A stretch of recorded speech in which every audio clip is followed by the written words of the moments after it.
Ludruk merupakan seni pentas tradisional yang berasal dari Jawa Timur. Menurut sejarahnya, cikal bakal ludruk berasal dari Kabupaten Jombang melalui kesenian besutan. Ludruk kemudian terus berkembang ke beberapa daerah di Jawa Timur termasuk kota Surabaya. Pementasan ludruk sering kali mengangkat cerita sehari-hari yang relevan dalam kehidupan masyarakat. Pertunjukan ludruk biasanya dikemas dengan menggabungkan beberapa unsur kesenian seperti tari-tarian, iringan gamelan, lawakan atau dagelan, hingga hadirnya lakon cerita.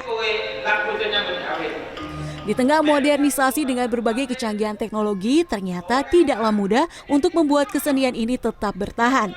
Pengaruh budaya barat yang masuk ke negeri melalui pertunjukan-pertunjukan modern nyatanya turut berdampak pada eksistensi kesenian tradisional seperti ludruk.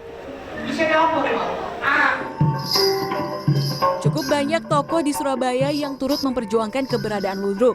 Salah satunya ada seniman ludruk kawakan Surabaya yang bernama Meimura.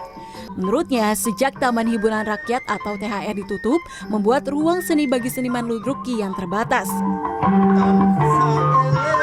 Tepatnya di tahun 2019, Meimura didukung oleh seniman dan warga Kampung Gunung Anyar menginisiasi sebuah sanggar yang diberi nama Sanggar Anak Merdeka Indonesia. Sanggar ini menjadi tempat untuk Meimura dan kawan-kawannya untuk melatih ludruk dan berbagai kesenian lainnya kepada anak-anak secara gratis. Bila aku berlayar. Menurutnya, tidak mudah untuk memperjuangkan eksistensi ludruk jika tanpa didukung banyak pihak. Meimura berharap ada perhatian lebih dari pemerintah kota Surabaya bagi seniman ludruk untuk terus berkarya. Yang datang ke sini bila pengen ketemu Pak Presiden, semoga bisa ketemu.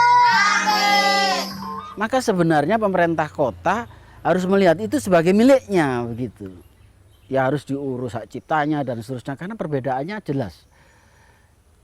Sebagai kekayaan yang tak benda milik bangsa dan negara, saya pikir harus diopeni karena bisa menjadi media untuk menjadi bagian dari mencerdaskan generasi muda. Real loh. Perjuangan Meimura untuk melestarikan ludruk nyatanya tidak mudah. Mulai dari pandemi melanda yang membuat waktu untuk berlatih anak-anak berkurang, hingga panggung sanggar tempat berlatih ludruk ambrol akibat hujan.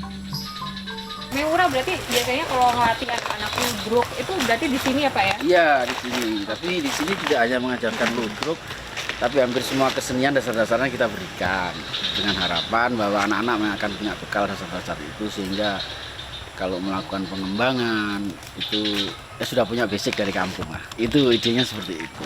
Pak, terus kemudian nah ini sekarang kondisinya yang biasa jadi panggung terus ada terkendala seperti ini. Bisa ceritain nggak Pak ini kenapa sebenarnya Pak? Ini peristiwa 2 kali ya. Yang pertama itu pohon patah kena angin, terus sudah kita perbaiki, jebol juga dulu. Kemarin itu hujan deras kan.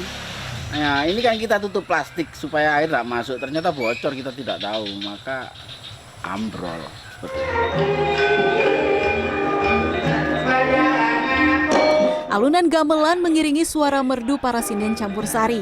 Keluarnya 2 penari remo cilik menjadi penanda pembuka pertunjukan ludruk di Balai Budaya Alun-Alun Surabaya Minggu malam. Berjudul Langit Mendung Bumi Ponorogo, pertunjukan ludruk kali ini akan mengisahkan tentang sosok Warok Suro Menggolo yang merupakan pembesar pasukan dari Ponorogo. Sisi kehidupannya penuh intrik politik namun menyimpan kisah cinta yang cukup romantis. Ada yang menarik dalam pertunjukan ludruk kali ini. Pemain ludruk yang terlibat ternyata banyak dari kalangan muda. Sekarang kan ludruk itu banyak yang nggak tahu kan, padahal ini kan kesenian Jawa Timur ya kan. Nah, kalau buat saya sendiri yang bikin saya tertarik di ludruk ini karena dari kecil saya itu udah disuguhin sama kakek saya soal-soal budaya-budaya di Jawa Timur. Saya tertarik ludruk itu dari tahun 2018. Nah, saya itu keinginan dari hati saya ikut mementaskan ludruk itu ya dari keinginan hati saya sendiri. Antusiasme masyarakat untuk menyaksikan pertunjukan ludruk nyatanya cukup tinggi. Bahkan penonton yang datang tanpa mengenal usia. Seru sih, karena kan era sekarang kan jarang banget ya ada seni budaya kayak ludruk ini. Apalagi kan menggunakan bahasa Surabaya, kan seni budaya kan sudah tergeserkan. Nah itu jadi kayak buat anak-anak itu jadi terinspirasi lihat seni budaya ini tadi gitu. Seru sih, karena bagi saya sendiri ini pertama kali. Biasanya kan cuma nonton di TV, terus ini tanpa sengaja jalan-jalan di daerah Balai Pemuda, terus ada ludruk ini, jadi ya menarik. Saat ini pemerintah Kota Surabaya tengah berupaya untuk menghidupkan kembali kesenian ludruk dengan cara menggelar pertunjukan-pertunjukan dalam berbagai event. Hal ini diapresiasi para seniman ludruk, namun mereka juga berharap pemerintah terlibat lebih jauh lagi dalam proses pembelajarannya. Apalagi kesenian ludruk merupakan repertoar yang dinamis yang memungkinkan untuk mengikuti perkembangan zaman. Tim Liputan, Surabaya, Jawa Timur.